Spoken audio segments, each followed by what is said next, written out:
বন্ধুরা তোমরা সবাই কেমন আছো? মুভিতে আমি কিচেন এন্ড ব্লগে তোমাদের অনেক স্বাগত। আজকে আমি চলে এসেছি আবার একটা নতুন রেসিপি নিয়ে। আজকে আমি বানাবো পমফ্রেট মাছ। এই পমফ্রেট মাছগুলো দেখছো কত সুন্দর, তোমাদের দাদা বাজার থেকে নিয়ে আসলো। এইমাত্র যা নিয়ে আসলো তখন আমি ভাবলাম যে বাড়িতে তো আমি পমফ্রেট মাছ রান্না করি, আজকে আমি বন্ধুদের সাথে শেয়ার করব।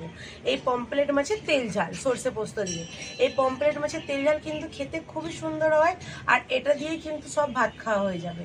কোনো আর মাছ বলো, মাংস বলো, সবজি বলো, কিচ্ছু লাগবে না এরকম ভাবে যদি তেল ঝাল করা হয়। আজকে আমি এই পমফ্রেট মাছটারই তেল ঝাল করে তোমাদেরকে দেখাবো। আর এখানে মাছটা কিন্তু আমি পরিষ্কার করে ধুয়ে নিয়েছি। এইবার এখানে আমি মাখিয়ে দেবো লবণ আর হলুদ। আর তার জন্য কিন্তু তোমাদেরকে পুরো ভিডিওটা দেখতে হবে। আশা করি তোমাদের ভিডিওটা ভালোই লাগবে। এখন সবার আমি আগে এখানে লবণ দিয়ে দেবো মাছের মধ্যে পরিমাণ মতো।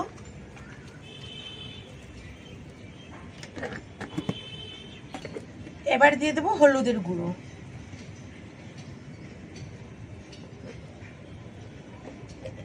হলুদ আর লবণ দেয়া হয়ে গেছে। এবার মাছটাকে ভালো করে মাখিয়ে নেব যাতে মাছের মধ্যে লবণটা ঢোকে। আর দেখো বাজার থেকে তোমাদের দাদা এইভাবেই কেটে নিয়ে এসেছে। এই দেখো যাতে লবণটা ভালোভাবে ঢুকে, লবণ বা মশলাগুলো যেন ঠিকভাবে ঢুকে, এরকমভাবে কিন্তু চিড়ে নিয়ে এসেছে মাছগুলো। আর তোমাদেরকে বলছি তোমরা কিন্তু বাড়িতে এই পমফ্রেট মাছে এইভাবে তেল ঝাল করে বানিয়ে খেয়ে দেখবে। খেতে কিন্তু খুব সুন্দর হয়, আর বাড়ির লোকেরা কিন্তু খুবই পছন্দ করবে। আর তার জন্য তোমরা পুরো ভিডিওটা দেখো আমি কিভাবে বানাচ্ছি। এই পমফ্রেট মাছ কিন্তু এক কাটার মাছ, বাচ্চারাও কিন্তু খেতে খুব পছন্দ করে। আর বাচ্চার দিকে কোনো ছাড়িয়ে দিতে লাগে না, ওরা নিজেরাই ছাড়িয়ে খেয়ে নিতে পারবে। এই পমফ্রেট মাছ এক কাটারই মাছ, এর কাঁটাগুলো না হয় কিন্তু খুবই নরম। মাছে আমার লবণ আর হলুদ খুব ভালোভাবে মাখিয়ে নিয়েছি। এবার এটা এক সাইডে রেখে দিয়ে আমি আঁচটা ধরিয়ে নেব।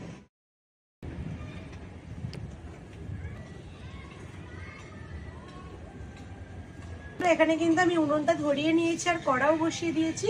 কড়া গরম হয়ে গেছে। এইবার আমি কড়ার মধ্যে তেল দিয়ে দেবো। আর কদিন ধরেই তো শুধু মিষ্টি মিষ্টি বানানো হচ্ছে, সেই জন্য আজকে ভাবলাম আমি পমফ্রেট মাছটাও আমাদের অনেকদিন বাদে আসলো, ভাবলাম এটাই আজকে আমি রেসিপি বানাই, বন্ধুদের সাথে শেয়ার করি।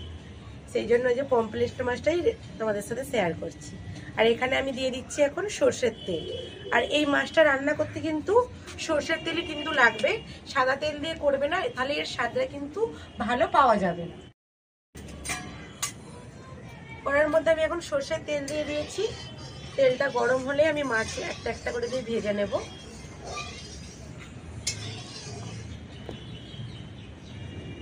আর বন্ধুরা যা গরম পড়েছে, একটুকু বৃষ্টির দেখা নেই, ভীষণ গরম আমাদের এখানে।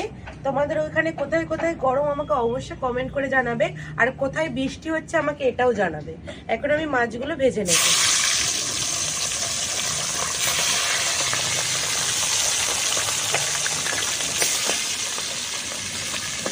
এই মাছগুলো একটু বড় যেহেতু, সেই জন্য আমি তিনটে তিনটে করে দিয়েই ভেজে নেব, বেশি দেবো না।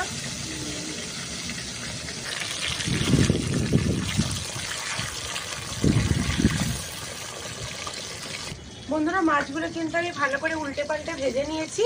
এবার আমি তুলে নেব, তারপরে বাকি মাছগুলো আমি ভেজে নেব।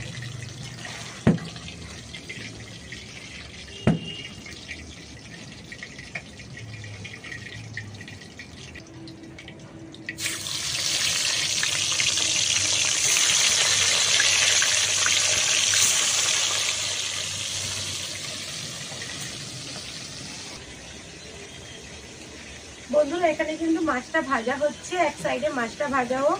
আর এখন আমি আজকে শিলনোড়াতে মশলা বেটে নেব। এখানে নিয়েছি অল্প একটু সর্ষে, আর বাকি কিন্তু সব পোস্ত। এখানে কিন্তু পোস্তটা বেশি রয়েছে, আর সর্ষের পরিমাণ একদম অল্প, সাদা সর্ষে নিয়েছি। এটাকে এখন আমি ভালো করে বেটে নেব।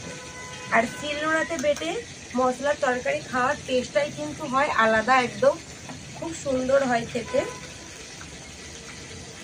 এইখানে শিলনোড়ার মধ্যে আমি মশলাটা বেটে নিচ্ছি।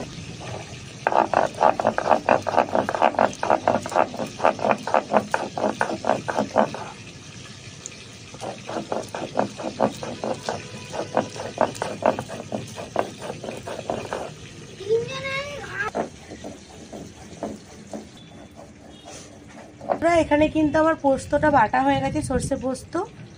এইবার আমি এটাকে বাটিতে নামিয়ে নেব।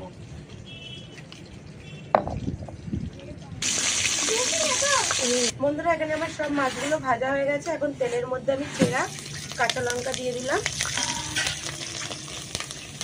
এরপরে আমি যে পোস্তটা বেটে রেখেছিলাম ওটা দিয়ে দেবো।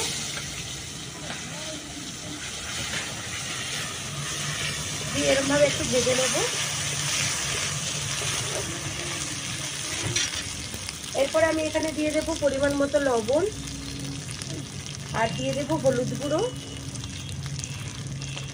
আর এখানে দেবো লঙ্কা গুঁড়োটা। তোমরা যে যেরকম ঝালটা খাও সেই রকম অনুযায়ী লঙ্কা গুঁড়ো দেবে। একটু ঝাল ঝাল না হলে কিন্তু এই মাছের ঝালটা ভালো লাগে না। সব কিছু দিয়ে আমি ভালো করে যে ভেজে নিয়েছি। এবার দিয়ে দেবো মশলা বাটা জলটা।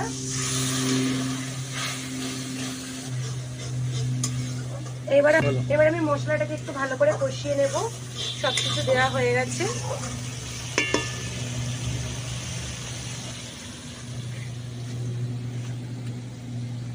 মশলাটা থেকে আমার তেল ছেড়ে গেছে বন্ধুরা, কষানো খুব ভালোভাবে হয়ে গেছে। এই যে কত সুন্দর দেখো তেলটা ছেড়ে গেছে, আর দেখতেও কত সুন্দর লাগছে কালারটা মশলাটা। এবার আমি এখানে দিয়ে দেবো পরিমাণ মতো জল। আর এখানে জলটা কিন্তু বেশি দেবো না, অল্প জল দেবো আমি। এখানে কিন্তু আমার ঝোলটা হালকা করে ফুটতে আরম্ভ করেছি। ভালোভাবে ফুটে গেলে তারপরে আমি মাছটা দেবো।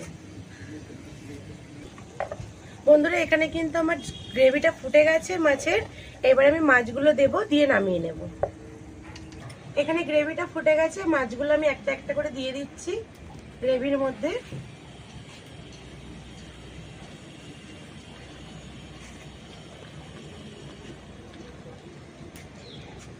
এখানে আমি সব মাছগুলো দিয়ে দিয়েছি।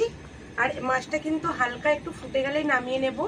এইগুলো খুব নরম জাতীয় মাছ, একে কিন্তু বেশি ফুটিয়ে রান্না করে না। আমার হালকা একটু ফুটে গেলেই আমি নামিয়ে নেব। পমফ্রেট মাছের তেল ঝাল কিন্তু আমার হয়ে গেছে বন্ধুরা। দেখো তেলটা কিন্তু ওপর দিকে ভেসে রয়েছে। এইভাবেই কিন্তু পমফ্রেট মাছের তেল ঝালটা করে নিতে হয়, তাহলে কিন্তু দেখতেও খুব ভালো লাগে আর খেতে তো হয় একদম অসাধারণ।